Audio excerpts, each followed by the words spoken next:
זה מקליט כבר משנייה זאת ואילך. טוב, אז אנחנו מתחילים. היום הפגישה שלנו היא פגישה ממוספרת מספר 102 של Learn Yiddish Online, לימוד לשון וספרות יידיש דרך הזום. היום זה יום רביעי, 1 ביוני? שני ביוני. מה? שני ביוני. 2 ביוני. היום זה כבר שני. אז היום יום רביעי, 2 ביוני, ואנחנו ממשיכים לקרוא את הפואמה של חיים נחמן ביאליק ביידיש, Das letzte Wort. לפני שנמשיך עם הטקסט, אני רוצה להגיד כמה מילים על הפואמה והקשר שלה לימינו. קודם כל, השנה זה 120 שנה שהפואמה Das letzte Wort פורסמה לראשונה. והשאלה הראשונה שאני שואל את עצמי, האם פואמה ביידיש של ביאליק, שפורסמה לפני 120 שנה, יש לה רלוונטיות לימינו, או שאנחנו קוראים טקסט שהוא חלק מההיסטוריה של ספרות יידיש. לפני שאני אגיד את דעתי, אני שואל את יאיר, מה דעתך?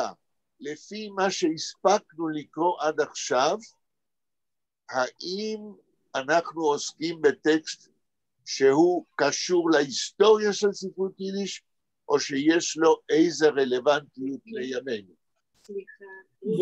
יש לו אולי גם וגם, זה גם היסטורי וגם יש לו רלוונטיות לימינו. אגב, אני רואה... יאיר, במה הרלוונטיות? להגיד שיש רלוונטיות, זה שזה חלק מההיסטוריה של ספרות יידיש, זה ברור, כי עברו 120 שנה, אבל במה זה רלוונטי לימינו לדעתך? גם היום, אם היהודים, יש להם אפשרות אחת או להגיע לישראל, או בעצם שואה אחרת, זה התבוללות. העם היהודי עלול להתבולל ולהיעלם. אוקיי, שלמה. השיר, הפואמה הזאת פורסמה, מה שיש לנו, זה פורסם בניו יורק ב-1935, שנה אחרי מותו של ביאליק. איזה פואמה? ההדפסה שאנחנו קיבלנו, לא, זה נוסח מאוחר. זה פורסם לראשונה ב-1901. אני יודע, לא, אבל אחת ההדפסות שזה בניו יורק. כן. אנחנו הולכים לפי הפרסום הראשון. השאלה שלי שייכת לפרסום הראשון. ברור. אוקיי. שלמה, מה אתה אומר לשאלה שלי? זה טקסט היסטורי או טקסט עם רלוונטיות לימינו? אני חושב שהשאלה היא מוקדמת, משום שאני לא יודע מה הם גבולות הגזרה של הפואמה הזאת. אוקיי, לכן כששאלתי, אני סייגתי את שאלתי ואמרתי, על פי מה שקראתם עד עכשיו. אבל אם אתה אומר שזה מה שקראנו עד עכשיו, מכיוון שלא גמרנו לקרוא, אתה רוצה לחכות עד שנסיים, אני מקבל את זה. לא עד שנסיים, יכול להיות שגם באמצע אפשר להגיב על זה. אבל אנחנו עכשיו בתחילתה של הפואמה. אנחנו דווקא, אני חושב. כן? אבל בסדר, אני מקבל את הרצון שלך להמתין. לא נשאל את יהודית כדי לא לגרום לה לדבר, אבל כן נבקש ממנה במשפט אחד, בלי לנמק, זהו טקסט היסטורי או גם אקטואלי, יהודית? אני לא קיבלתי את הטקסט עדיין, לא קראתי אותו, אז אני לא יכולה להתייחס לשאלה. זה מובן, כי הגעת ממש באמצע של הכל. טוב, עכשיו אני אגיד את דעתי, על סמך מה שקראנו, כן? אני מסתפק כרגע לדבר, לענות לשאלה שלי על סמך מה שקראנו, ושנסיים את הפואמה נחזור לשאלה. על סמך מה שקראנו, אני חושב שלפואמה הזאת יש אקטואליות לפחות משלושה כיוונים. הכיוון הראשון, זוהי יידיש מובנת, יידיש ברורה, יידיש מתקשרת, ויותר מזה, זוהי יידיש ברמה מופשטת גבוהה ביותר. זה נכון שמה שקראנו עד עכשיו לא מתעסק עם מאורעות היסטוריים. ולכן אני אומר, זה עוד יותר רלוונטי, מכיוון שביאליק מדבר פה על מצב איפה שמשורר כביאליק פונה לעם היהודי בדורו, כמי שמרגיש שאלוהים שולח אותו להתריע על המצב של התודעה, של הפסיביות, של העם. ולשאלה הזאת, אני אומר, בימינו, יש לנו, כמו שיאיר אמר, שואה מתקרבת, אנחנו מקווים לא שואה נאצית, אבל יש לנו שואה מתקרבת של התבוללות, של העלם המודעות למה אנחנו יהודים, ומספיק לשמוע מכל הכיוונים מה שקורה בארצות הברית בימים האחרונים, גם על האנטישמיות, גם על ההתרחקות של הדור הצעיר הליברלי של היהודים ממחויבות למדינת ישראל, שבעבר זה היה, וכיום אומרים שזה הולך ופוחת. והשפה של ביאליק, בגלל שהיא קודם כל יידיש מובנת, אני לא אומר לכם במלואה בגלל שאנחנו לומדים את השפה, אבל אני כקורא, כן, שקיים על האדמה הזאת כמעט כמו הפואמה מינוס 40 שנה, היידיש מאוד מובנת לי, והיא יידיש מודרנית, והיא מדברת אליי. בזה שהיא מופשטת ולא עוסקת במאורעות ספציפיים של ההיסטוריה היהודית, זה דווקא מקרב את מה שביאליק אומר לכל מצב של הקיום היהודי בכל זמן, במידה ומה שביאליק אומר תופס. כשהוא אומר שאתם, פונה לעם היהודי, כן, הולכים ונרקבים מבחינת המודעות שלכם, אתם הולכים ונעשים פסיביים לגבי מצבכם. מבחינת הקשר של העם היהודי לאלוהים, אומר ביאליק, אלוהים שולח אותי מפני שהוא דואג ליחס של ההדדיות בין עמו לבינו. וכמו שניסיתי להסתמך על הדין שטייזלס, אלוהים דואג לא מפני שהוא צריך לדאוג לעצמו, אבל הוא דואג לזה שאם העם היהודי נעשה פסיבי בזיקה שלו לאלוהים, לא יהיה מי שיעיד על מלכותו של אלוהים בעולם, ואז האנושות תשכח מה זה אותו אלוהים של היהדות, שהוא כנראה סוג מסוים של אלוהות, שהדתות האחרות יש להם תפיסה שונה, ומדובר, זה אני מפרש, בעיקר על קיום המצוות. זאת אומרת שאתה מודה על הזיקה המיוחדת שלך כיהודי לאלוהים דרך המצוות, מצוות עשה ומצוות אל תעשה, שהרי מעשיך יקרבוך ומעשיך ירחיקוך. לא מספיק שיש לך אלוהים בלב כמו בנצרות, זה אני אומר, אלא אתה צריך יום יום במעשיך, בתפילותיך, בהתנהגותך, להעיד על קיום של ערך אבסולוטי שביהדות ובקבלה קוראים לו אין סוף, שבלי זה הרי אינך יהודי, אלא אתה אדם כמו כל אדם אחר בעולם,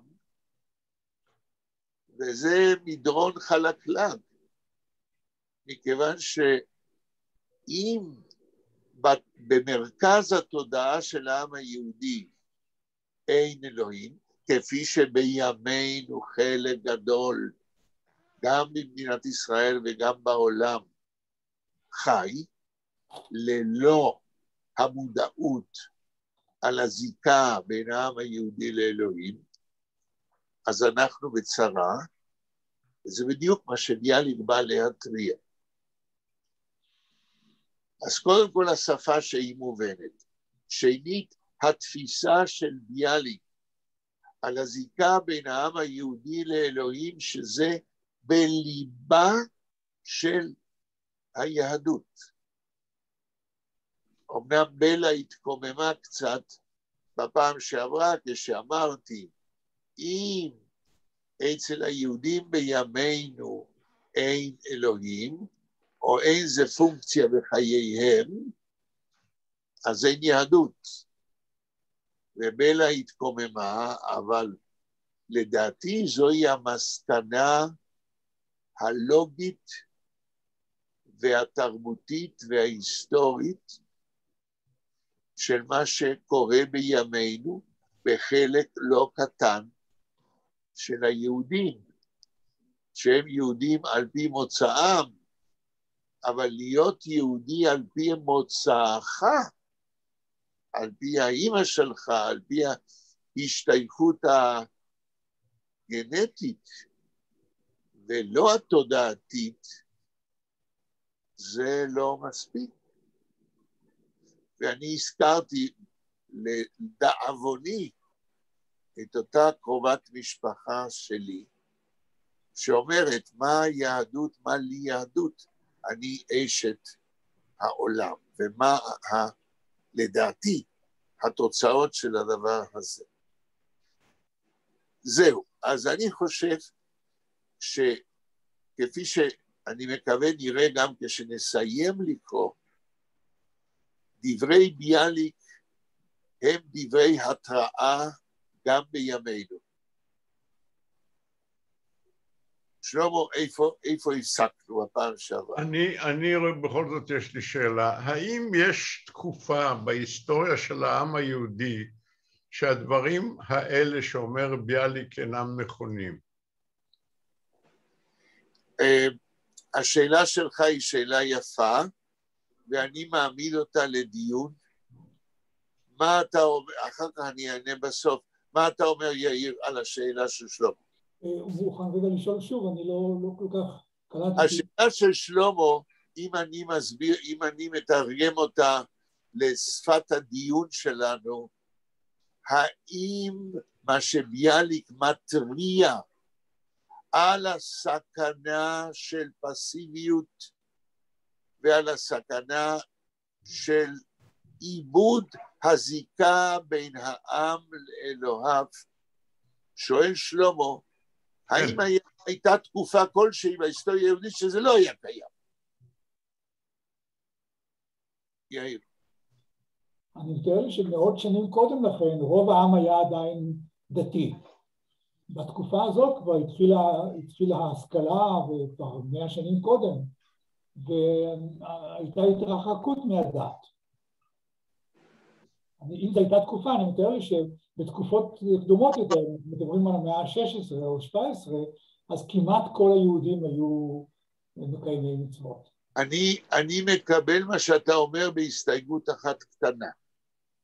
השימוש במילה דת, לדעתי כולנו משתמשים במילה דת, וזה מטעה. מכיוון שכפי שאתם יודעים, הפירוש של המילה דת בעברית זה חוק. נכון. זאת אומרת, כשאתה אומר שהייתה התרופפות של הדת בימינו, מה שאתה בעצם טוען, יש התרופפות של החוק לישראל, של הזיקה של העם היהודי למקור הסמכות שזה התורה, עם כל הפירושים במשך הדורות. אם אתה מסכים לפירוש שלי, אז אנחנו הולכים הלאה. כן, אני מסכים. אוקיי. אנה עוד לא הגיעה? כן, כן, אני פה. כן, כן. שלום אנה. בלה פה? עוד לא? לא, עוד לא. מה? יש לנו ייחודית. כן, אז לשאלה של שלמה, האם בעצם מה ששלמה שואל, אני קצת אשפץ מה שאתה שואל באירוניה. שלמה שואל, איזה קונץ זה להגיד שהפואמה של ביאליק היא אקטואלית? היא תמיד אקטואלית, מכיוון שבכל דור ודור, כן, גם אם בדורות קודמים רוב העם, כן, שמר מצוות או היה יותר דתי, בכל דור ודור יש כאלה שלא, אז מה הרבותא, כמו שאומרים? מה אנחנו מרוויחים כשאנחנו אומרים שהפואמה של ביאליק דוסלט סטוורט היא אקטואלית בימינו? כן, נכון. אנה, מה את אומרת? כן, זה אקטואלי מאוד. למה? למה? כמו אני קראתי פולנית, נכון, פולנית, זה יש every words what I was reading, it's like somebody's talking to me. זאת אומרת, את קראת פולנית, לא סתם פולנית, קראת את דוסלט סטוורט בפולנית. נכון. הרגשת כאילו הוא מדבר אלייך ולדור שלך וליהודים בפולין, זה מה שאת אומרת? לא, זה כמו אני יהודייה, אבל זה אני כמו, זה לא שאני בפולין, אבל זה כמו אני שומע, like it's like the נביאים, somebody who is saying to you the truth. Okay, אז זה מה שאני אומר. Like you are in shock that somebody is saying to you, it's not that you are the somebody who is how to say that you made something wrong or bad, but it's talking to you. Be careful. Okay. Like be careful. אני מבין, את טוענת שהמילים של חיים נחמן ביאליק, אפילו שהם בפולנית, בדוסלט סטוורט, זה כמו פעמון שאומר, היי, תתעוררו, זה מדובר עליכם. כן. אוקיי. כמו נבואה. שלמה, אנחנו ממשיכים. האם כולם רואים את הטקסט? כן. האם יהודית קיבלה בסוף מה ששלמה שלח לה? כן. אוקיי. והאם אתם רואים את הטקסט על המסך? כן. נכון, אפשר להגדיל. הם רואים. תגיד איזה עמוד ואיזה בית. אני חושב שאנחנו בעמוד 73 בתחילת העמוד, Ich hab gehört, es ist euch schwer.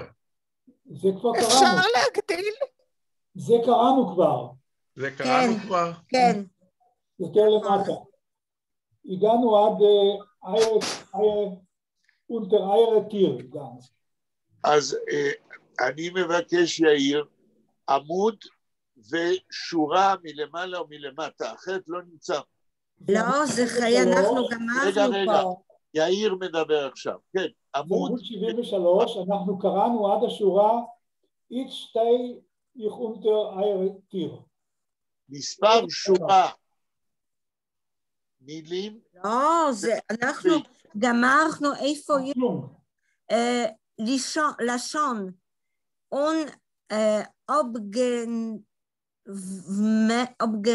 אנא, חבל על הזמן. אני מבקש עמוד ושורה. יאיר, תגיד. אם שלמה יכול קצת לרדת. עוד קצת? In the end זה 7. From the end. יאיר, כולם מדבר. איזה שורה, יאיר? 1, 2, 3, 4, 5, 6, 7 שורות לפני סוף עמוד 73. כן. אז זה 7 שורות מלמטה. למטה, כן. כן, נכון. Unaufgenommen. כן. נכון. לא כתוב אף גנומן. מה כתוב? שלמה. Aufgenommen. אפשר להגדיל את הטקסט? אפשר בבקשה להגדיל טיפה? יהודית מבקשת להגדיל את הטקסט. אני חושב שזה... רק רגע.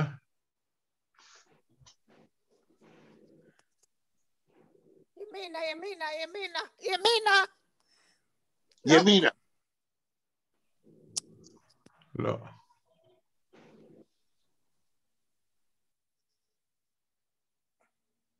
אם יהודית קיבלה את זה במחשב שלה, אולי את תוכלי יותר בקלות לעקוב במחשב.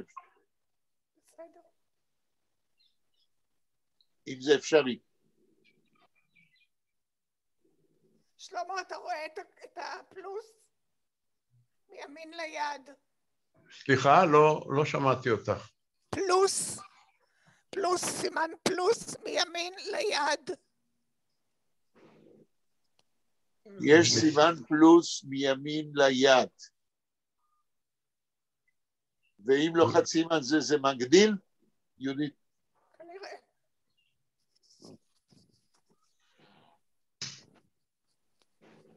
לא, אני לא יודע איך מגדילים פה. לא, מגדילים זה פלוס. למעלה. מינוס ופלוס. למעלה, לא בצד. לא. לא. אני רואה. שמאלה. לא. עוד חזרה, יש פלוס. יש פלוס, אתה רואה פלוס. כן. אתה עברת עליו, שלמה. תחזור ליד. שמאלה.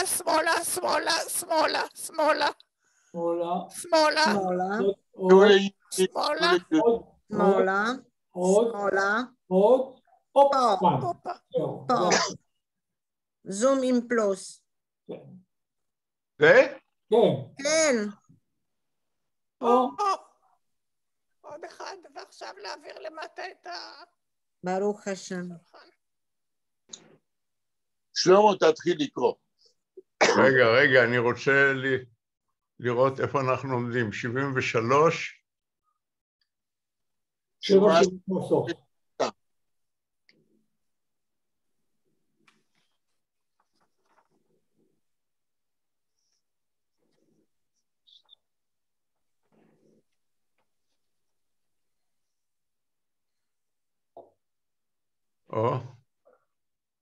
תתחיל לקרוא, שלמה. דקה, אני...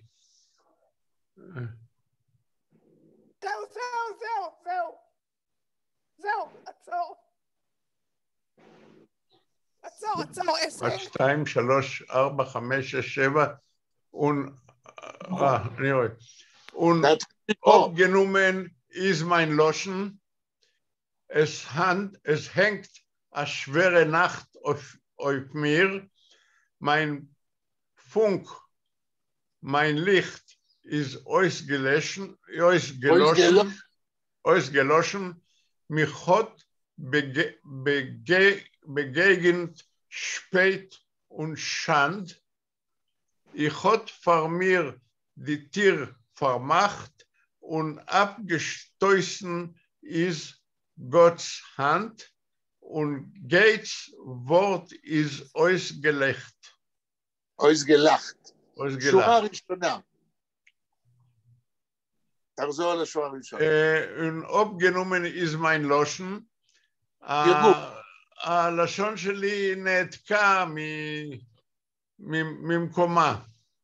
לא, abgenommen, מי יכול לתרגם, זה בכיוון, אבל איך נתרגם? abgenommen is mein Loschen. מה הפועל פה? מהו הפועל? גנומן. שם הפועל. מה שם הפועל? נומן. זה רק חלק. לא, זה רק חלק. מה שם הפועל המלא? זיך. נמן זיך. לא, זיך זה רפלקסיבי, זה לא. אופנמן. הפועל הוא אופנמן. זה הגרעין של הפועל נמן פלוס הפרפיקס אופ. עכשיו, אופנמן, מה פירוש הפועל הזה בכלל? לפני שאנחנו מגיעים לשורה, מה זה אופנמן? נמן זה לקחת, ואופנמן... כן, אופנמן זה לקחת בנחרצות, אני לא יודע. אתה בכיוון, אז תן דוגמה שלמה עם משפט ביידיש, עם המילה אופנמן.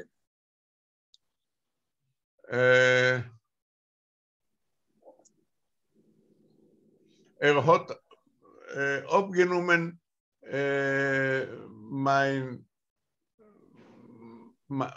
mein Geld. רגע, hat abgenommen mein Geld. תרגום? הוא לקח את כל כספי. כן, או לקח או קיבל את כספי במקומי. המילה כל זה חשוב, כי אופ זה עשיית פעולה עד הסוף. כן. אז רק רגע, הפועל אופנמן זה לקחת ממישהו משהו עד הסוף.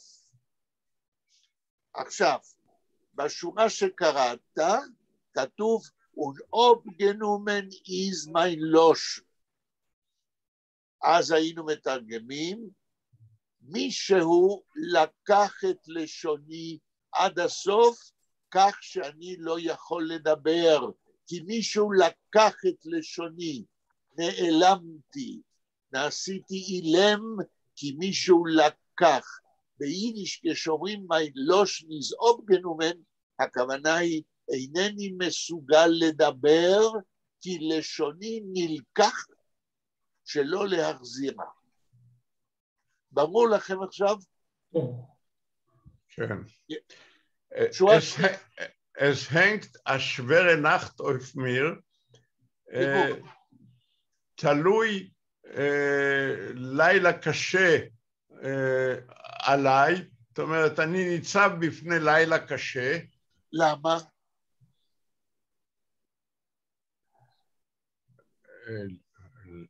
האם זה קשור לשורה הראשונה? לעובדה שלשונו נלקחה ממנו? נו כן, אם אני לא יכול לדבר, אז עומד בפניי לילה קשה. בדיוק.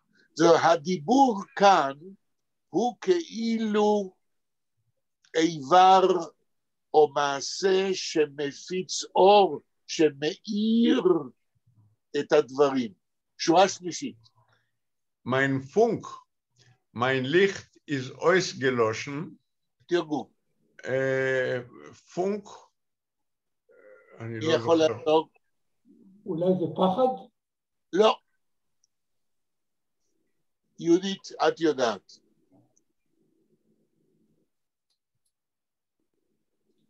לא יודעת? פונק, זה ניצוץ.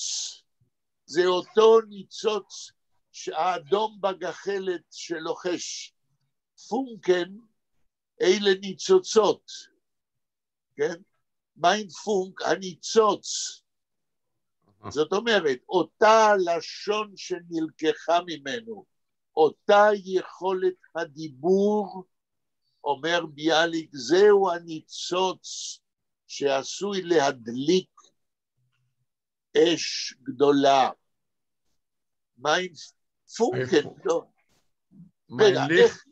רגע, שלמה, רגע, אנחנו לא ממהרים לשום מקום, אנחנו כן ממהרים להבין את המילים. איך קוראים לחברה הגרמנית של מכשירים אלקטרוניים? טלפונקן, נכון? פונקן. טלפונקן. טלפונקן, נכון. זה חיה גדול, טלפונקן. אוקיי. DDR, זה חיה DDR. שלמה תקרא עוד פעם את כל... אני מכיר אישה אחת ששמה פונקנשטיין. נכון, זאת אומרת אבן שיש לה ניצוץ. אוקיי. Mein Licht ist ausgeloschen, האור שלי כבה. לא אור. פה אני צריך, נכון שליכט זה בדרך כלל אור, אבל בהקשר הזה, כאשר התחלת השורה היא, mein Funk, הניצוץ שלי, mein Licht ist ausgeloschen. הניצוץ הזה, זהו האור שלי שכבה. זאת אומרת, מספיק שיש ניצוץ כדי שתהיה אפשרות להדליק או להאיר אור גדול. שורה רביעית. מיין הוט. לא כתוב מיין. מי חוט, סליחה.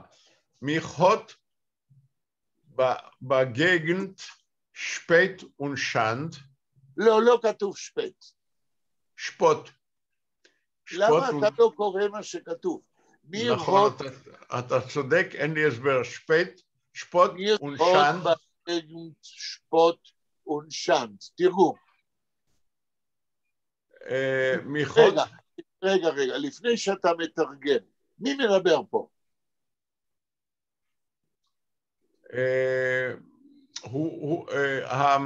ביאליק מדבר פה בשם כולם. לא, בשם עצמו, לא בשם כולם, בשם עצמו. ביאליק המשורר מדבר. ואז הוא אומר, מיך הוט בגגנט שפוט ונשנד. תראו. אנחנו בגגנט לא, זה... למה אנחנו? מיר, אותי. אותי? רגע, שלום, אני רוצה שתבין למה התבלבלת. איך, דו, אני, אתה, הוא, מיר, אנחנו, כשמתאים פועל, אבל מיר זה גם אותי, מיך, ולא כתוב מיר, כתוב מיך. כן או לא? כן. אז אפילו לא כתוב מיר, אז אין שום טעם להתבלבל. מיך, נכון. אותי, הוט בגגנט. אני בגגנט זה התגעגעתי, לא? לא, מה זאת אומרת? נפגשתי. נתקלתי. רגע, לא, אי אפשר. יהודית? נפגשתי. לא. נפגשתי, עבר עליי. רגע, אתם מתעלמים מהמילים הקודמות. מיך, אותי. אז איך אתה יכול לתרגם אותי נפגשתי? אותי פגש. נכון. מיך הוט בגגנט, אותי פגש. מה פגש אותו? שלמה, הלאה. שפוט ונשנד. תראו. שפוט זה לא שפט, זה לא איחור. ודאי שלא. שן זה חרפה. לא, כן, אבל אנחנו נמצאים במילה קודמת. מיך הוט בגנט, אותי פגש שפוט. מי יודע מה זה? אולי לעג, צחוק. לעג. אומר ביאליק, אותי פגש לעג, לועגים לי, אונשנד, ובושה. עכשיו אני שואל אתכם, על מה הוא מדבר? איזה לעג ואיזה בושה פגשו את המשורר? שלמה, מה אתה אומר? אני חושב שמי שמטיף לדור שלם, יש להניח שאותו דור מתנער ממנו. אין מה להניח, ביאליק אומר את זה במפורש. הרי עד עכשיו כל הפואמה בנויה על זה שהמשורר נשלח על ידי אלוהים לעורר את העם ולהגיד לו אתם בצרה. ואז כשהוא בא אל העם להגיד, מיכות בגנט, כשהוא בא אל העם אז פוגש אותו שפוט ונשנט, לעג ובושה, אבל הבושה היא עליו. אומרים לו, מה אתה בא להגיד ולדבר? תבייש לך, מה אתה מטיף לנו? זה מה שביאליק אומר. עכשיו, מכיוון שביאליק כותב פה שיר, אז איך הוא כבר יודע לפני שהוא גמר את השיר, שהעם לועג לו וצועק לו בושה לך. אני חושב שהוא התנסה בזה, לפני שהוא כתב, הוא התנסה בזה באופן ורבלי, ואחר כך כתב. יאיר, מה אתה אומר? כן, זה יכול להיות מה ששלמה אומר. אנה, מה את אומרת? בקצרה. כן. יהודית?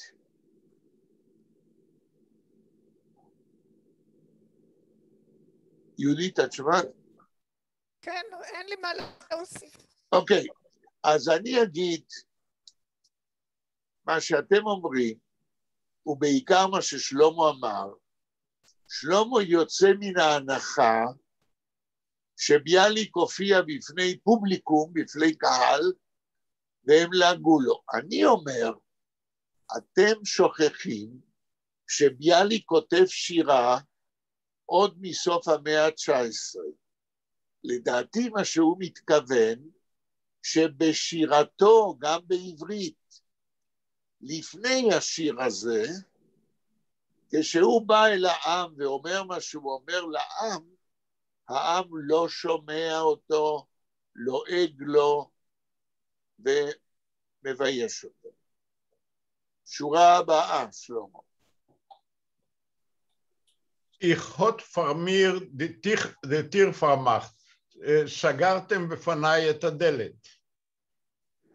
וזה ניסוח אחר, שמה שפגש אותו, כן, לעג והאשמה של בושה שהוא מדבר ככה. זה אותו ניסוח. אתם במקום לפתוח את הדלת, או במילה אחרת את האוזניים למה שאני אומר, טרקתם לי, סגרתם לי את הדלת. אז כאן ביאליק יוצא חוצץ נגד אותו עם שהוא בא לדבר אליו בשירתו. הוא אומר, אתם לא שומעים אותי. ובמידה מסוימת, שתי השורות האלה מצדיקות את תת הכותרת של השיר שלו, נביא.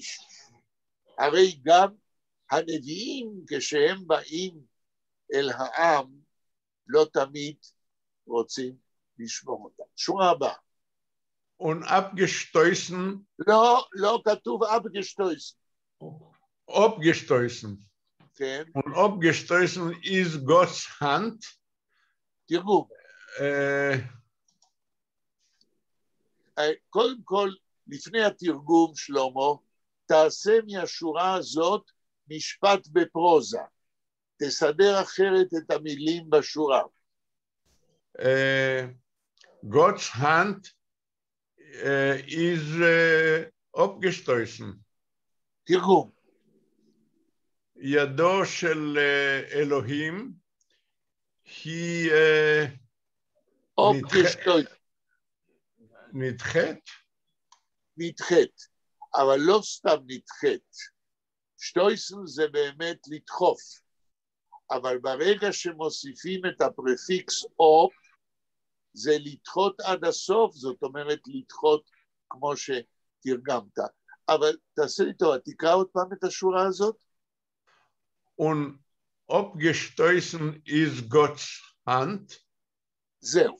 אז ביאליק פה אומר, ברגע שטרקתם לי את הדלת, ברגע שאתם לועגים לי, אז זה לא אני שאתם לא רוצים לשמוע, אלא אתם בעצם דוחים את ידו של אלוהים.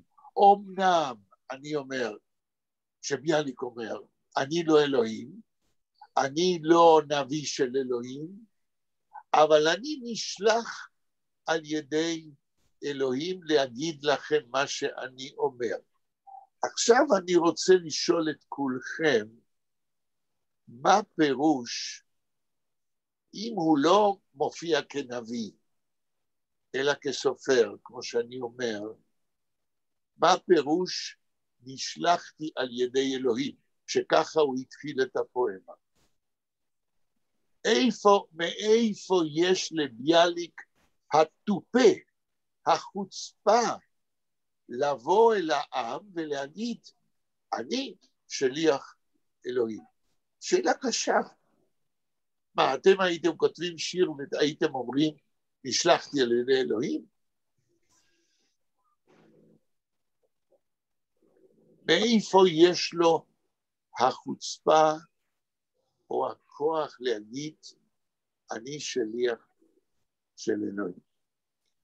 Where he said that he have the strong, like knife, the speech, the לישון. רגע, מה את אומרת? הוא אומר שיש לו מה יש לו. And the God gave me the לישון, לשון.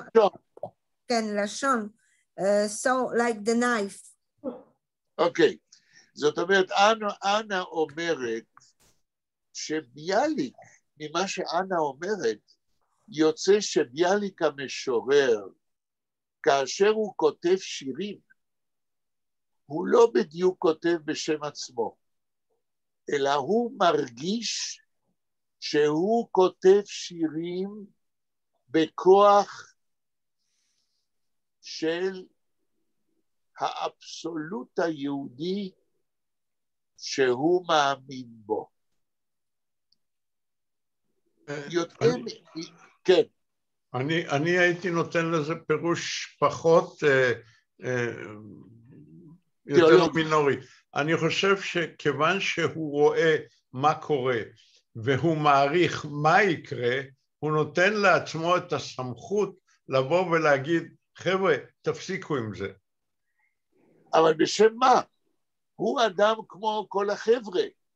זה שהוא כותב שירים, אז שיספר על הבעיות שלו. מאיפה הסמכות שלו להגיד, רבותיי, אתם בצרות? הוא לא מדבר בשמו, הוא מדבר בשם אלוהים. למה? תראה, אתה קורא היום גם עיתונאים שלדבריהם הם חוזים את העתיד יותר טוב מאשר אחרים, והם אומרים שההתנהגות מובילה לדברים רעים, ולכן הם אומרים כדאי לשנות את הדרך. בשם פרינציפים, ערכים ועקרונות כלליים יותר מאשר מה שכדאי לאנשים שעושים מה שהם עושים. הוא כאילו רואה את עצמו שליח ציבור. עוד פעם, יאיר, מה אתה אומר? הוא כאילו רואה את עצמו שליח ציבור, הוא רואה את הדברים כאלה יותר מאשר אנשים אחרים. הוא משורר ויש לו ראייה, הוא רואה את עצמו כאילו כמנהיג, ויש לו ראייה יותר רחבה. הוא רואה את הדברים. זה נכון.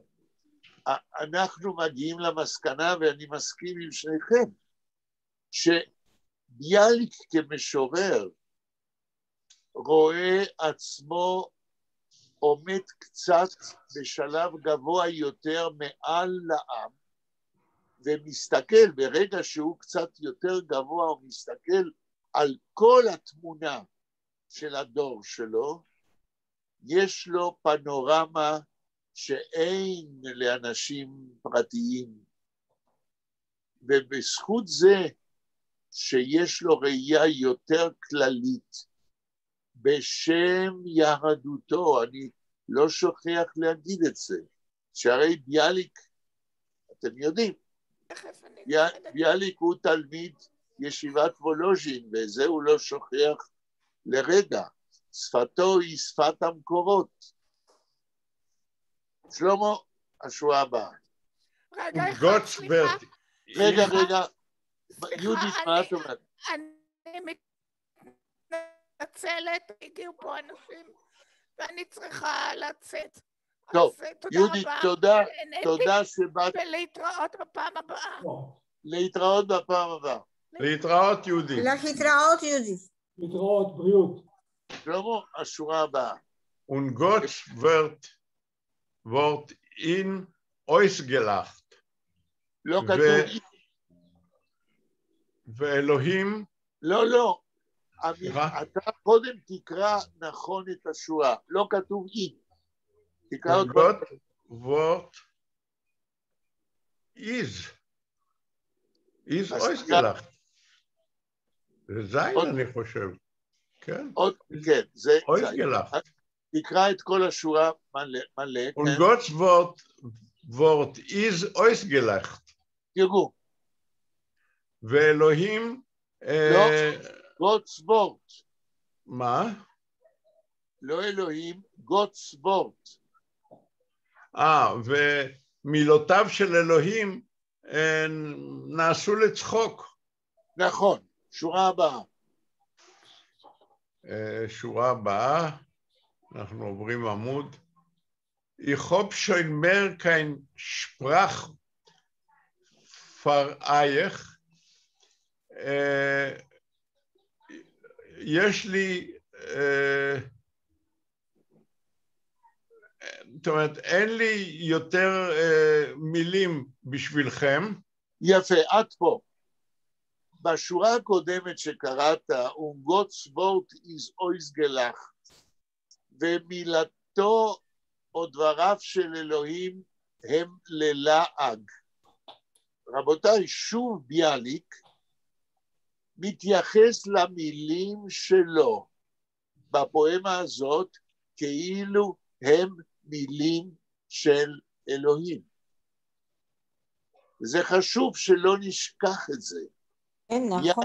לא מדבר כאן בשם עצמו, הוא לא מדבר בשם עולמו, הוא לא מדבר בשם ראייתו את העולם, הוא מדבר בשם ראייה הרבה יותר כוללת, שהוא קורא לה Gottes Wort. ואז השאלה שלי היא שוב, מאיפה לוקח ביאליק את הטופה, את החוצפה, להגיד שהמילים שלו הם מילים של אלוהים.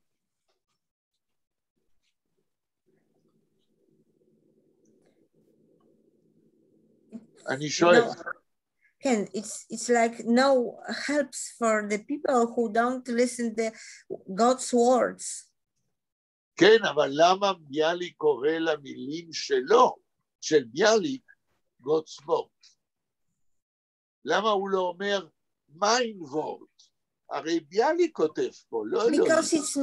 Because it's more deeply, more like the Navim, like he's writing as the Navim who is sending the words from the God, and he's narrator of all the story.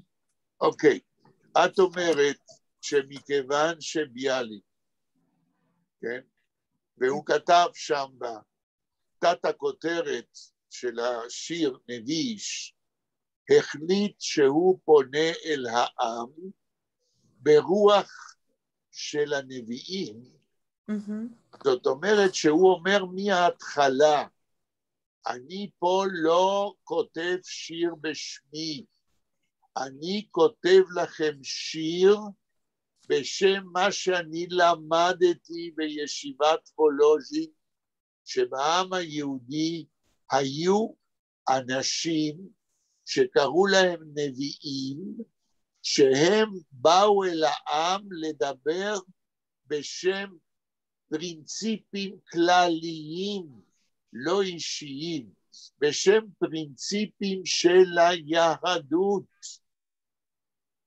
כיום אנחנו יודעים, וכתוב, אין נבואה בישראל, אין יותר נביאים, אבל אני אומר ביאליק, אני משורר, ואני מזדהה, I identify, אני מזדהה בעצמי עם תקופת הנביאים, כאשר אנשים באו לדבר בשם פרינציפים כלליים, לא פרטיקולריים, פרינציפים של ה-consciousness היהודית.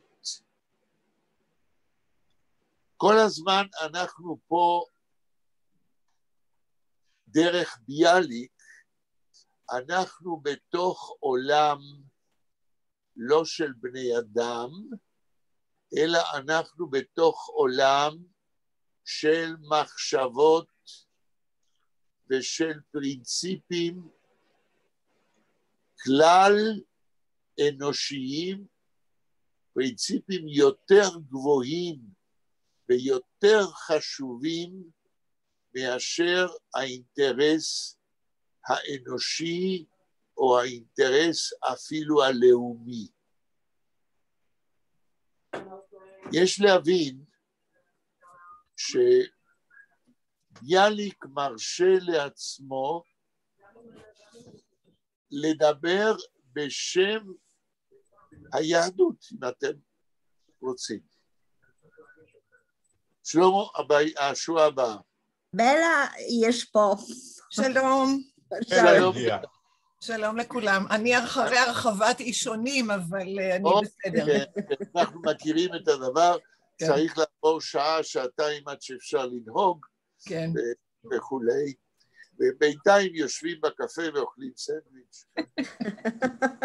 אוקיי, אז בלה הגיעה ברגע שהספקנו לקרוא אולי איזה 5 שורות, כי קודם ניסיתי, כשהתחלנו היום את הפגישה, אני מספר לבלה, אני שאלתי את השאלה הבאה, ואני שואל את אותה שאלה לבלה, כדי להכניס אותה ישר לעניינים, כמו שכשלוקחים ילד קטן, סליחה בלה, את לא ילדה קטנה, אבל לצורך זה שנכנסת עכשיו, את כמו ילד קטן שזורקים אותו לבריכה, שילמד לשחות. אז שאלתי שאלה בהתחלה, מה שקראנו עד עכשיו, ומה שאת קראת עד לפעם שעברה, האם אפשר להגיד שהפואמה הזאת של ביאליק, ממה שאת יודעת עד מה שקראנו, יש לזה ערך היסטורי בתולדות ספרות יידיש, או שיש לה גם אקטואליות בימינו? מה את אומרת? זה קצת קשה לענות כזה מהמותן על שאלה כזו. תראה, הנושא של הערך ההיסטורי, אני אשתדל לקצר כי בטח כבר דנתם בזה. הערך ההיסטורי, אני חושבת שכל הזמן מלוות את האנושות בכלל ואת עם ישראל בפרט, איך נקרא, נבואות זעם שמתממשות, ראינו כבר כמה, בשנה שאנחנו ביחד, שנה ומשהו, ראינו כבר כמה סופרים, משוררים, שאפשר להגיד על הדברים שהם כתבו, שזה נבואות שאחר כך הגשימו את עצמם. זה כנראה התחושה על פי התהום, היא מלווה הרבה זמן את עם ישראל. בוא לא ניכנס אני אחדד את השאלה שלי. כן. זה שיש לזה ערך היסטורי זה ברור. השאלה המעניינת אותי, האם הפואמה הזאת, שפורסמה לפני בדיוק 120 שנה, כן. עדיין מדברת אלינו והיא אקטואלית.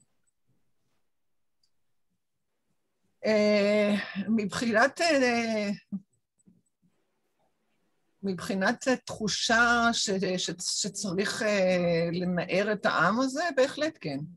בדיוק, זו בדיוק השאלה וזו בדיוק התשובה, ועל זה דיברנו קודם. אז הגעתם למסקנה הזאת? כן, ודאי. אוקיי. הדבר המעניין ביותר, כשנגמור לקרוא את הפואמה, אנחנו ננסה לחדד את הרלוונטיות ולשאול במה זה בא לנער את הדור שלנו כיום. שלמה, השורה הבאה.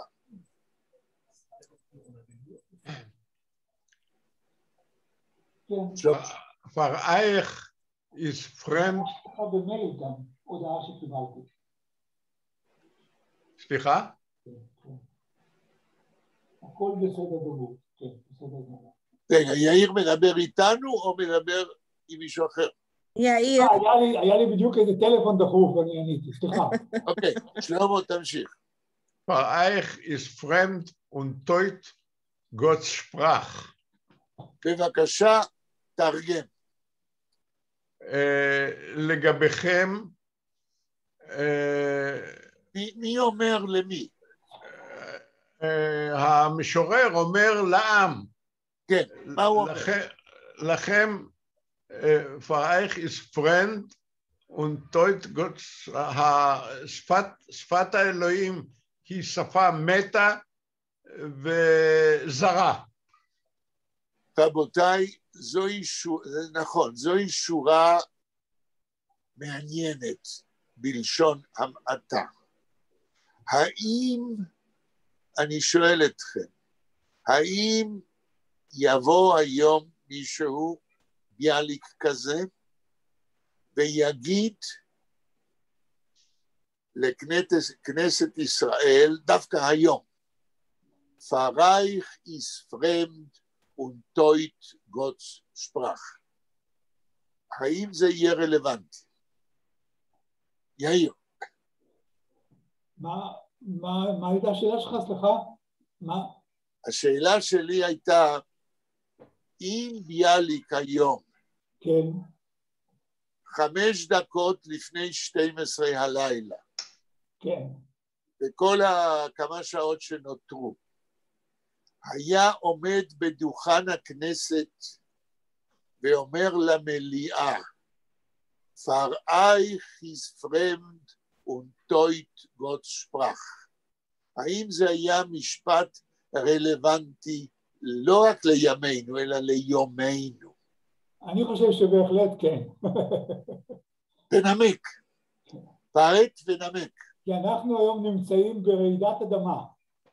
ממש ברעידת אדמה, וכשהוא מיואש הוא אומר, אין לי יותר, יכוב שם מר כאן שפרח פרעי, נכון. אני לא מבין אתכם יותר, אתם יצאתם מדעתכם, אתם מטורפים.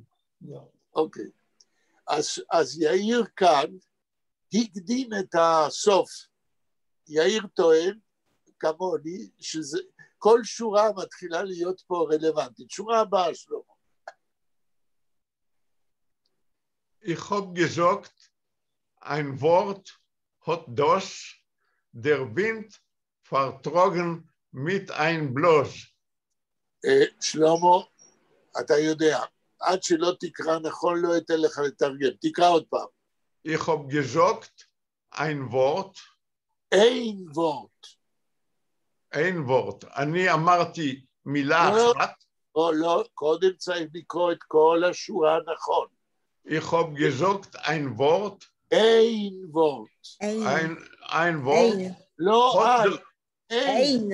ein Wort hat das der Wind vertrogen mit ein Bloß. לא ein bloß. אין. ein Ich Bloß. habe gesagt, ein Wort hat das der Wind vertrogen mit ein bloß. תראו. אני אמרתי מילה אחת, שהרוח נסעה במשב אחד. כן, אז ביאליק פה, הרי לאורך הפואמה הוא כבר אמר הרבה מילים.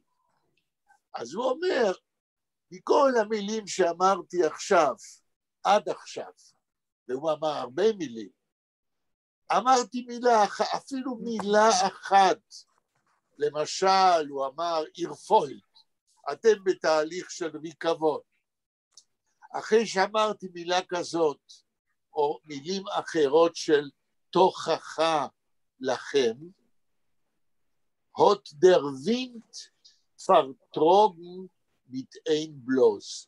אז במקום שזה נכנס לאוזניים שלכם, הרוח נסעה במשב רוח אחד.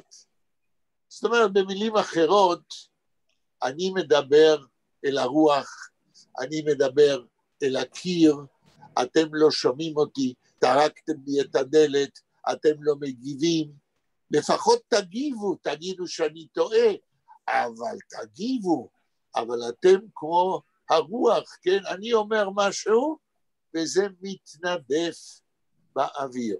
בלה, תמשיכי. קצת קשה לי לקרוא. סליחה, נכחתי שאת באת מהרחבת לישון. יאיר. noch eins, ob ihr gesagt, ist das gefallen wie ein Funk auf Gras, auf Groß. תראו. אחרי אחד... לא, נוח פה זה לא אחרי. נוח eins פה. עוד. אני לא יודע מה זה הוב. מה זה מה? מה זה הוב אני לא יודע. אני אמרתי, סליחה. נוחנס, אני אמרתי עוד דבר אחד אני אמרתי. נכון. זאת ההרגשה כמו ניצוץ על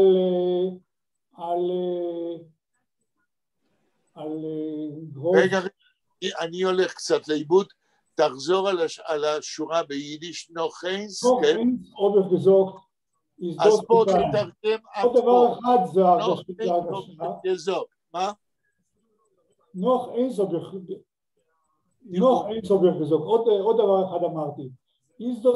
האם זו הרגשה ויפון כמו ניצוץ? לא, יאיר. אחרי נוח אינסוף גזוק תרגמת, איך זה ממשיך ביידיש? Ist das gefallen wie ein Funk auf groß? תרגום. ההרגשה היא כמו ניצוץ על ה... Ist das gefallen? מה זה gefallen? Ist das gefallen זה נפל. מה נפל? מה שאני... הדבר הזה, הדבר הנוסף שאני אמרתי, גם זה נפל. נכון, אז אמרתי משהו, ist das gefallen wie ein Funk in groß. in groß. זה נפל כמו ניצוץ על... מה זה גרוז? עשב. על העשב. גרוזה? גראס. גרוז זה גראס. גראס, אוקיי. עכשיו, כאשר ניצוץ טראבה. נופל על עשב, הוא נכווה. יכולים לקרוא, תנו לי לדבר, סליחה. לא יכולים, שנינו, כאשר ניצוץ נופל על עשב, יכולים לקרוא אחת משתיים, או שהניצוץ ידליק שריפה, או שהניצוץ לא מספיק לוהט כדי להדליק שריפה ולא קורה כלום. לפי השורה הבאה נדע איזה אפשרות. Nur Drucken ist gewesen das Gras. לא גרס. Groß. Und ausgebrennt und das mit Rasch. רק העשב הזה היה יבש, ועל כן הוא בהר כמו עם רעש גדול. רגע, ביידיש כתוב, תגמור את השורה, אויסגברנט. Und das mit Rasch. Mit Resch. אויסגברנט, הוט mit רעש. mit Rasch. רש עין שין. רש עין שין. זה רעש. זאת אומרת, עכשיו, חצי השני של השורה. הוא דלק כמו רעש, כמו שריפה גדולה. אתה לא מדבר אל עצמך, אנחנו פה מדברים ביחד. כן, סליחה. Und ausgebrennt hat das mit רעש. לא ברור לי. מה היה לי? רגע. קודם אני אגיד, אחר כך אתה תגיד. לא ברור לי מה שביאליק אומר פה. אם תתרגם אויסגברנט, איך היית מתרגם את המילה אויסברנן? אויסברנן זה נקרא לדלוק עד הסוף, זאת אומרת דליקה גדולה שקילתה את הכל. ברנן, אויסברנן זה לשרוף, לא לדלוק, אלא לשרוף. וזה טרף, אויס עד הסוף, מתרעש. אם אני מבין, עם רעש, למה רעש? כי עד כמה שאני מבין במדורות, כאשר החציר יבש, כאשר העשב יבש, אז יש פצפוצים. כן, כן, נכון. עכשיו, אנחנו פה הולכים נגד העיקרון הלימודי שלנו. אנחנו הפסקנו לקרוא קטע ארוך כדי להבין הקשר. אז אולי תקרא עד סוף את הבית. הלאה. Und sie ist davon gewohnt Asch. Ob ich herausgelost Akol und das getroffen wie ein Keul und wie Donner durchgelaufen in mittenschönen hellen Tag. Und gleich in Herzen euch getroffen und ausgebrochen und die Klag und ausgeschossen und die Träer, nur wie mir falsches eure gewähnt, nicht keiner gläubt mehr, nicht Gott, nicht ich, nicht euch, nicht ihr allein. עד פה. שורה הבאה, כן, שעוד לא קראנו, כדי לתרגם.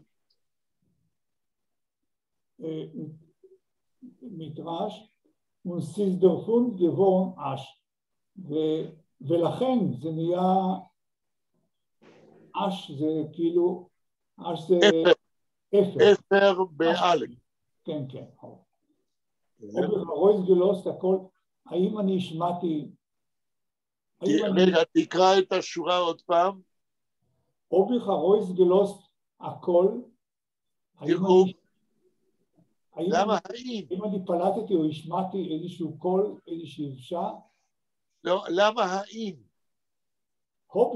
אוביך הרויז גלוסט, אני השמעתי קול. שורה הבאה. עוד דוס גטרופן והקויל, האם זה נמצא כמו כדור? עוד דוס גטרופן והקויל. מה זה גטרופן? זה נמצא. לא. גטרופן זה... טרפן, הפועל טרפן, יש לו כמה וכמה משמעויות. כאן, בהקשר כאן, כשביאליק אומר שהוא השמיע קול, הוט דוס גטרופן והקול. זה אכן קרה, זה נוצר, זה קרה. לא. ברגע שהוא השמיע קול, הוט דוס, הקול הזה, הוט גטרופן, פגע, לפגוע. טרפן זה לפגוש, במובן כאן, כשיורים כדור, אז זה פוגע. הוט דוס גטרופן, המילה הזאת שיצא כמו כדור, פגעה, איפה היא פגעה? הקול, ונביא דונר, ונביא דונר דורגלופן, נעלמה כמו רעם. לא כתוב דונר, כתוב דונר. דונר זה רעם, כן? כן, אבל תקרא עוד פעם את החלק הזה, ונביא הדונר דורגלופן. וכמו רעם, המילה שלי נעלמה. עברה, כן. חלפה. שורה הבאה. inmitten שלם הלם טוב, באמצע יום יפה ובהיר. כן, ולמה באמצע יום יפה ובהיר? מכיוון שאם אני מבין את הקטעים האלה, שעוד מעט נצטרך לראות אם אנחנו מבינים את זה נכון, מכיוון שהעם פסיבי ולא מודע למצבו הקשה, אז בשביל העם הכל בסדר, יום בהיר, כן, יום יפה, וכאשר ביאליק אמר את מילתו, שהיא מילה בסגנון הנבואים, שהיא מילה קשה, אז זה היה כאילו רעם בקול בהיר, מכיוון שלא מצפים ביום בהיר לרעם. העם לא ציפה למה שהמשורר אומר.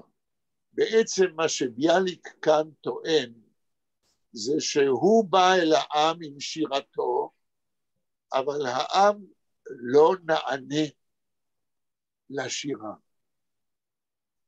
שורה הבאה. Und gleich in Harzen getroffen.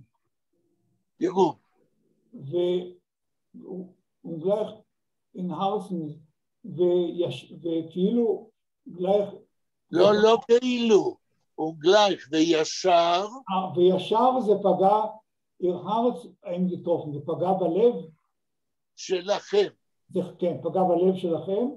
עכשיו, ברגע שביאליק אומר שכשהוא התחיל לדבר, מה שהוא מדבר פה בפואמה, או בשירתו בכלל, קולו כרעם ביום בהיר, קול לא מצופה על ידי העם. יצא ככדור, כרעם ביום בהיר, ופגע להם בלב. אז השאלה היא, למה ביאליק אומר שדבריו פגעו בליבו של הרי העם טרק את הדלת ולעג לו ולא רצה לשמוע אותו, ופה הוא אומר שדווקא שירתו פגעה בליבו של העם? זאת אומרת, העם כן הרגיש את המילים שהוא אומר כתוכחה? יש פה מין אולי סתירה במילותיו של ביאליק. בואי נראה את ההמשך. יאיר. Und ausgebrochen אות דקלוג. ולגמרי נשבר לא נשבר. ברך בור, אבל הפועל פה זה לא ברך. כתוב אויסגברוכן. אויסגברוכן הוט, מה? דקלוג. die was, die Klog. Und ausgebrochen hat die Klog. Ausbrechen, מי מתרגם, מי עוזר?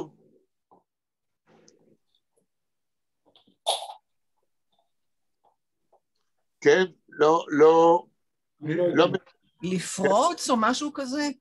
בדיוק. אויסברכן זה לפרוץ, להתפרץ פתאום. למה? כי ברכן זה לשבור. כל פריצה היא שבירה, אבל אויס זה באופן פתאומי. שבירה פתאומית, פריצה. אויס גברוכן הוד בקלוג, ואחרי שאני דיברתי, אומר ביאליק, וזה פגע לכם בלב, עוד אויס גברוכן די קלוג. פרץ מה? מה זה הקלוג? אני לא יודע קלוג. לא יודע מה זה קלוג. שלמה? אני חושב שזה פעמון. לא, זה גלוק. גלוק. שלמה, אתה מנגן איזה מכשיר מוזיקלי? ניגנתי פעם בקלרנית. טוב, אז אתה היית צריך להיות רגיש למוזיקה. גלוק וקלוג זה לא אותו דבר. טענה, תלונה? את מתקרבת. קלוג, תשמעו, יש ביידיש אנשים האלה שמתלוננות כל הזמן על המתים ובוכות ומייללות. מקוננות. קוראים להם קלוג מוטר. אז קינה, בעצם זה קינה. קינה בקוף. קלוג זה מין קינה, או כן. זאת אומרת, קלוג זה גם שבר, גם אסון, גם קינה. גם בכי בקול. עכשיו בואו נראה, הרי קודם הוא אמר שהעם לא שומע אותו, אז מי בוכה פה? מי פה בוכה פה? יאיר, שורה הבאה. Und ist geschossen aus Auditrär, והתפרצה דמעה. נכון, הרי ביאליק התחיל את הפואמה באומרו שאלוהים ביקש ממנו לך אל העם, ותגרום להם שדמעה תפרוץ על ידי, מן העם על ידי המילים שאתה אומר. עכשיו, ביאליק אמר שלא רצו לשמוע אותו, ופתאום הוא אומר שהוא השיג את מטרתו. אני אומר לכם, אני מבולבל. שורה הבאה. Norweimir. Falsch ist eure Gewein. לא, יש מילה שלא הבנתי. נורוויימיר, מה עוד? Norweimir. Falsch ist euer Gewein. וואו, כאן יש לנו התשובה למבוכה שלי. אומר ביאליק, נור, אבל ואימיר. פלש זה גוון. לא, תשמע. יאיר, רגע, יאיר, בשלב הזה אני לא מרשה שתתרגמו קטעים מאוחרים לפני שהתגברתם על הקטעים הקודמים, אחרת רק תסלפו את ההבנה. אז אומר ביאליק, נור, אבל, ואימיר, תתרגם ואימיר. זה אוי ובוי. נו, אז אם אתה יודע למה אתה קופץ קדימה, נור ואימיר, אומר ביאליק, אוי ואבוי, זה שיצא אותה דמעה, כאילו אני השגתי את המטרה שאלוהים שלח אותי להשיג מכם דמעה. אוי ואבוי לי. פלש is eure Gewein. יגור. פלש זה צריך להיות מזויף. מזויף הוא הבכי שלכם. כן. הופה, אומר ביאלי, אתם בוכים? כן? כאילו קולי פגע בלבכם ככדור, ופרץ הדמעה, כאילו הכל בסדר, השגתי את מטרתי, לא, אוי ואבוי לי, falsch ist euer Gewein. הבכי שלכם מזויף. עכשיו הוא ינמק. שורה הבאה, יאיר. Nicht keiner. Keiner gläubt mehr. Nicht Gott. Nicht ich. Nicht ihr allein. טוב, אני לא... תקרא עוד פעם את השורה ביידיש. Nicht keiner. לא כל אחד. Keiner gläubt mehr. קיינר מה? קיינר מה? Keiner gläubt mehr. Gläubt ihm mehr. אף אחד לא מאמין לו יותר. כן. קיינר גלויבט אין כתוב? כן. קיינר גלויבט אין מר.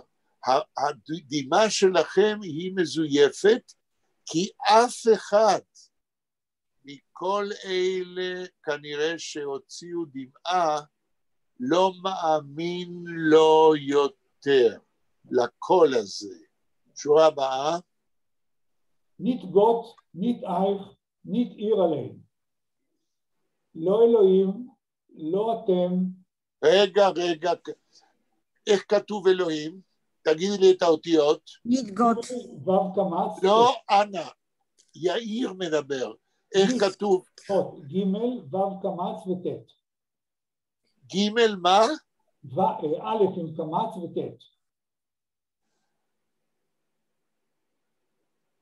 ניט גוט, לא אלוהים, מאמין לדמעה כנראה. הלאה, ניט. ניט איך, לא אני. כן. ניט איר עליהם. לא אתם בעצמכם. רבותיי, זה נשמע כמו שיח של פוליטיקאים. כולם מדברים, כולם עושים כל מיני הוויות, אבל אף אחד לא מאמין להם, לא אלוהים, לא אני ולא אתם עצמכם. בלה, עדיין, אני רק שואל, כן? אני יכולה לקרוא קצת. בבקשה, תמשיך. שלמה, אתה יכול להעלות את הטקסט? Bin ich zu euch in Schmutz gekrochen und alle Kleider eingerichtet. Hab mir die Hände für euch gebrochen und Hilfe bei euch für euch gesucht. No. Okay. Bin ich zu euch in Schmutz gekrochen. bin ich zu euch in מה? שמוץ. אוקיי, שמוץ. אני זחלתי אליכם בתוך לכלוך.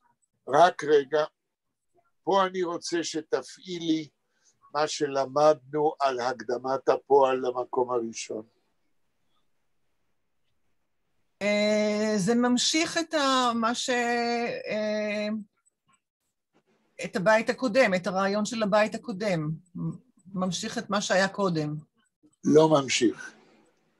ברגע שמקדימים את הפועל, פה מקדימים את פועל העזר של זמן עבר. זה אומר שמה שיבוא עכשיו, זה התוצאה של מה שקרה קודם. מה קרה קודם? שהייתה דמעה מן העם. אבל המשורר אומר, זו הייתה דמעה מזויפת, ואף אחד לא מאמין לכם, לא אני, לא אלוהים, ואפילו אתם בעצמכם. ולכן, מפני שיש חוסר אימון גמור ביני לבינכם, שאתם לא באמת מתייחסים למה שאני אומר. בי נחצורייך גקוחו. לכן, זה לא המשך, אלא כתוצאה, ודווקא מכיוון שאני חושב שאתם לא מאמינים, ואף אחד לא מאמין למה שאתם עושים, בי נחצורייך גקוחו, תראו. אין שמוץ. אני זחלתי אליכם בתוך לכלוך. כן. זאת אומרת, אני השפלתי את עצמי מולכם. כן. Und alle Kleider angerichtet. ואת כל הבגדים, אני לא יודעת מה זה איינגריכט. איינגריכט לכלכתי. אוקיי. ללכלך. אוקיי. כן. Hab mit die Hand für euch gebrochen. זה, אני מזהיר אותך, בלה. כן. יש פה מכשלה, בואי נראה אותך. Hab mit die Hand für euch gebrochen. עם הידיים עשיתי משהו בשבילכם. gebrochen זה לשבור, אבל לשבור. טוב. אז נפלתי למלכודת. לא, לא נפלת, מכיוון שאת הבנת שאי אפשר לתרגם שברתי עם הידיים. כן, הוא לא חותר עצים, לא נפלת למלכודת. לפני כמה וכמה שיעורים, מי זוכר איזה, אני סיפרתי לכם שאני פסלתי תרגום של פואמה של כצנלסון, כן? Das Lied von dem ausgehärgeten jüdischen Volk. הפואמה המפורסמת של כצנלסון, השיר של העם היהודי ההרוג. פסלתי תרגום של מישהו, מכיוון שכצנלסון אומר באיזשהו מקום, כן? זוהי קינה על העם היהודי שנהרג, וכצנלסון אומר, ירברך דיהנט. והמתרגם האלמוני, כי אז לא ידעתי, אחר כך נודע לי מי זה, כן? אני לא אגיד שמות, תרגם, אני שובר ידיים. עכשיו, ברכן דיהנט זה אידיום, זה מטבע לשוני ויידיש, שאתם שיודעים יותר עברית ממני, אני מקווה ויודע גם, בעברית אומרים, אני פוקר ידיים? מי מכיר את הביטוי? פוחר ידיים. פוחר ידיים. התנועה הזאת של ייאוש, כן? אז... פוחר אצבעות. ולא ידיים? לא, אומרים פוחר ידיים, אומרים. פוחר ידיים, אומרים. פוחר ידיים, זאת אומרת, תנועה של ייאוש כששולחים ידיים משולבות קדימה מתוך רגש טרגי של ייאוש. תקראי עכשיו את השורה ותתרגמי. Hab mit die Hand für euch gebrochen. אני בחרתי את ידיי בשבילכם. לפניכם. לפניכם, אוקיי, für euch. הוא הצהיר על הטרגדיה שעומדת לקרות או שקורית עם העם היהודי. שורה הבאה. Und hilf bei euch für euch gesucht. וחיפשתי עזרה אצלכם בשבילכם. נכון, וזה מאוד מעניין מה שביאליק אומר. הוא חיפש עזרה לעם היהודי עבורו ואצלו. זאת אומרת, מה שהעם היהודי לא יהיה מסוגל בעצמו להציל את עצמו, אף אחד לא יציל אותו. זאת אומרת שבמידה מסוימת יש כאן הצהרה שרק מודעות מחודשת שיהיה לעם על מצבו, זאת תהיה הצלתו. שורה הבאה. Nur keiner kommt zu Hilfe nicht, keiner. אבל אף אחד לא בא לעזרה, אף אחד. זאת אומרת, לא מדובר פה בעזרה מבחוץ, אלא בגלל שאותו עם טרק את הדלת למשורר ולעג לו, אף אחד מן העם לא בא לעזרת עצמו. הלאה.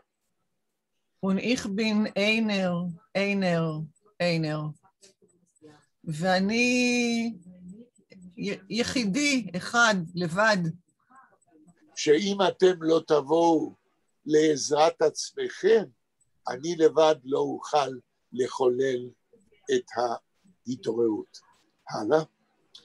Mein Tfile hat gehört die Wand. את התפילה שלי שמעו הקירות. שמע הקיר. הקיר, דיוון. דרך אגב, אני לא יכול להתאפק ולספר לכם את הבדיחה שאמר לי גנוז בזמנו, כן, כאשר נוסדה המדינה, והמדינה, כן, הייתה צריכה להיות קשובה לאזרחיה, והמדינה, כן, ישבה בקריה, השלטון, ויהודים כשהיו מאוכזבים מהשלטון במדינה, היו אומרים, דבר אל הקריה.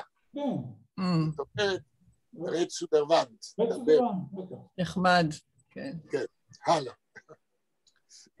Okay, mein viele hat gehört die Wand, ihr hat von mir die Tür vermacht.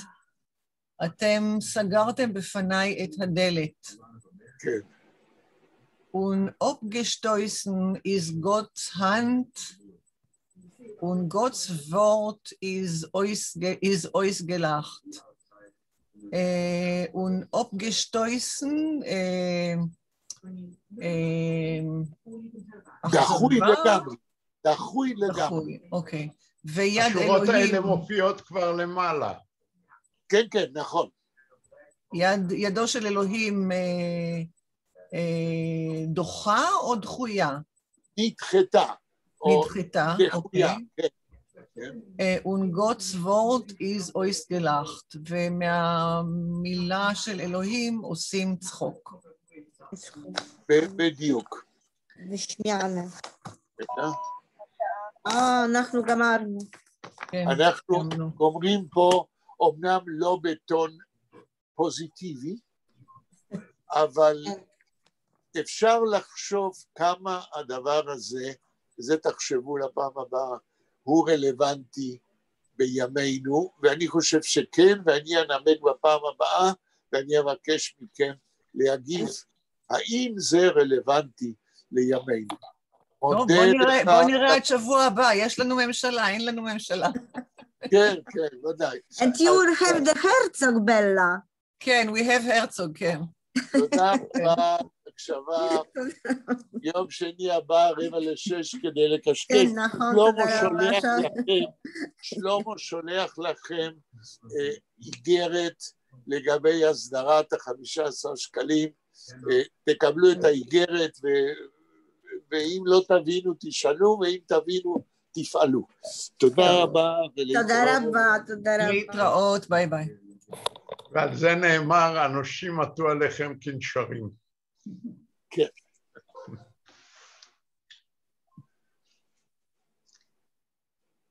טוב. להתראות. תודה רבה. להתראות, תודה רבה.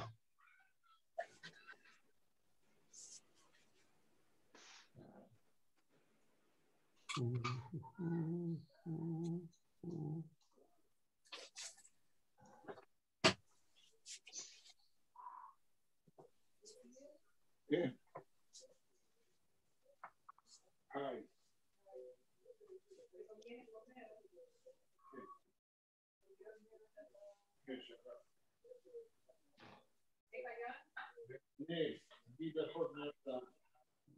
שנייה, אני הולכת לפקוד.